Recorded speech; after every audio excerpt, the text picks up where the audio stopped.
તુલા રાશિવાળા માટે ખાસ સમાચાર।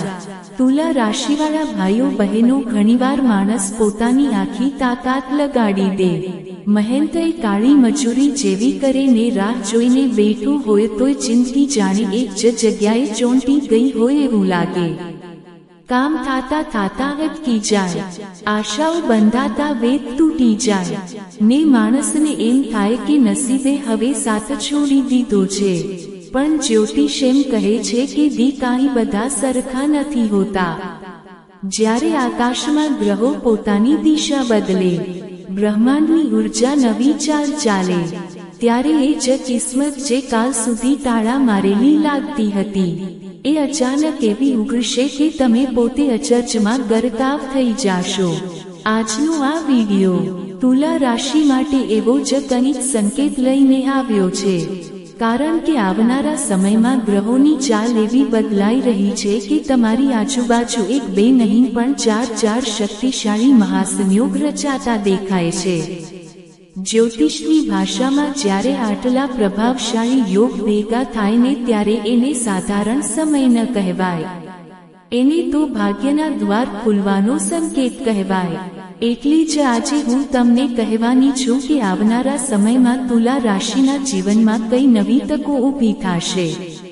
કેમ 7 માર્ચ 2026 પછી સમયનો વળાંક બદલાતો દેખાશે, અને આ આખો સમય તુલા રાશિ માટે કેવો ખાસ અવસર લાવશે।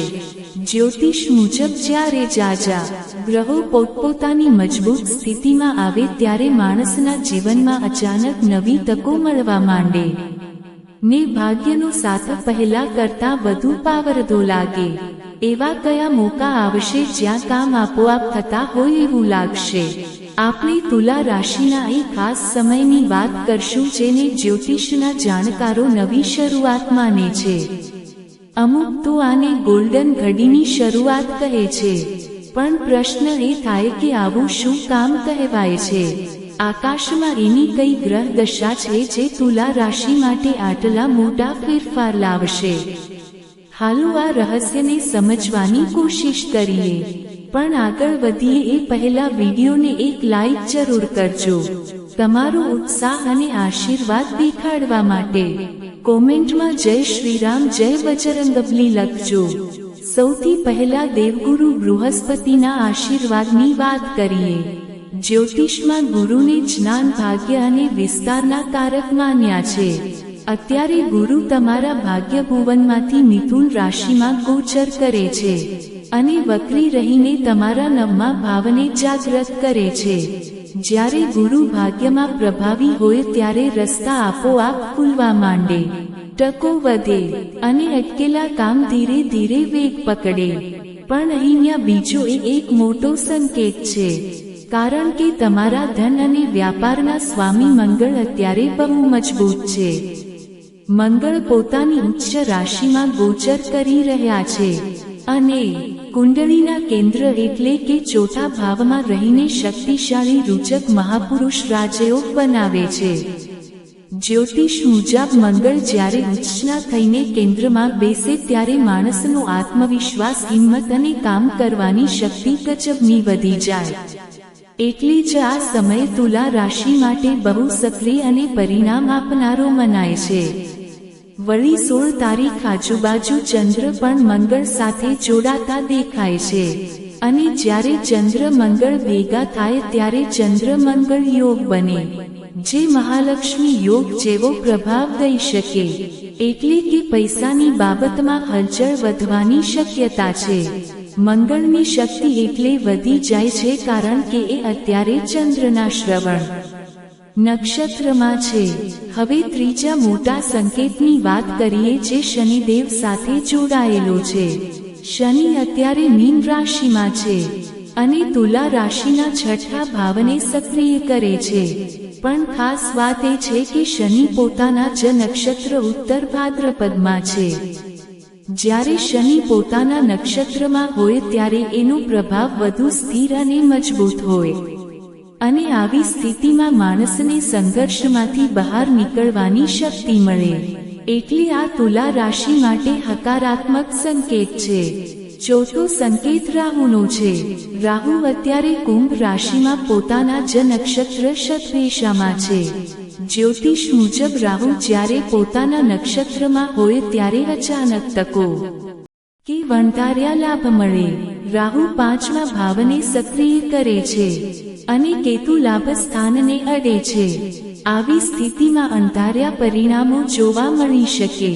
આ બધાની વચ્ચે ગ્રહોના રાજા સૂર્ય કુંભ રાશિમાં આવી ગયા છે અને 5મા ભાવને જાગૃત કરે છે. અહીંયા સૂર્યની સાથે બુધ, શુક્ર અને રાહુ પણ છે. આમ 5મા ભાવમાં 4 ગ્રહોનું ભેગું થવું એક વિશેષ સ્થિતિ બનાવે છે. અહીંયા બુધ આદિત્ય યોગ બને છે, જે બુદ્ધિ અને નિર્ણય શક્તિ વધારે છે. સાથે બુધ શુક્રની યુતિ લક્ષ્મીનારાયણ યોગ બનાવે છે અને 4 ગ્રહો ભેગા થવાથી ચતુર્ગ્રહી રાજયોગ જેવી સ્થિતિ સર્જાય, જેને ત્રિકોણનો રાજયોગ પણ કહેવાય. આમાં તમારી વિચારવાની શક્તિ અને કલાત્મકતા વધશે. નવા કામ શરૂ થશે અને ઓછી મહેનતે ધાર્યા કરતા સારું ફળ મળવાની આશા જાગશે. એટલી જ તુલા રાશિવાળા માટે આ સમય બહુ કિંમતી છે. આગળ આપણે વિગતવાર સમજશું કે કયા ક્ષેત્રમાં લાભ થશે અને ક્યાં સાવચેત રહેવું પડશે. એટલી શાંતિથી સાંભળજો. હવે જોઈએ કે કયા દિવસો ખાસ ફળ આપનારા છે. અત્યારે આકાશમાં ભાગ્યના સ્વામી બુધનો સાથ, ધન અને સાહસના મંગળનું પીઠબળ, રાશિના સ્વામી શુક્રનો પ્રભાવ, લાભના સ્વામી સૂર્યની સક્રિયતા અને ગુરુની શુભ દ્રષ્ટિ, આ બધું ભેગું થાય ત્યારે અટકેલા રસ્તા ખુલે જ. ખાસ કરીને ગુરુની દ્રષ્ટિ નવી દિશા બતાવે છે. નાની મુસાફરીથી પણ લાભ થાય અને જે કામમાં અડચણો આવતી હતી એ પૂરા થવા માંડે. જ્યોતિષ મુજબ દેનાની ચિંતા ઓછી થાય અને માનસિક તણાવ કે બીકમાંથી છુટકારો મળે.